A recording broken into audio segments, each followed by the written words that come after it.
Hi mga nakshis! Meron ba kayong ganito ngayon dyan sa inyo?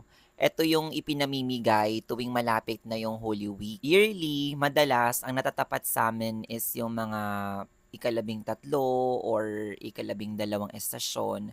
Pero ngayon, super aga, kami ang ikalawa. Sa amin nga natapat ang ikalawang estasyon, which is ang pagdurusa ni Jesus sa halamanan. Feeling ko sa mga meron ng ganito sa lugar, alam nyo na yung sistema nito, pero baka merong nakakapanood na hindi alam yung sistema nito.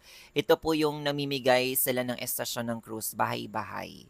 So kung 14 po ang estasyon ng cruise, so 14 na bahay po yun na pupuntahan nila na binigyan nila ng ganito. So katulad namin, binigay ito kaninang umaga, tapos kukuhanin ulit siya kinabukasan. Tapos ganun siya, buong baryo siya. So per barangay siya or per baryo siya ginagawa. Tapos sinisimulan nila yon tuwing nagsimula na ang Kwaresma or ang kapag nagkaroon na or nangyari na ang Miyerkules de Ceniza o yung Miyerkules ng Abo. So yun mga nakshi, sa inyo, yung meron ganito ngayon, anong estasyon kayo natapat?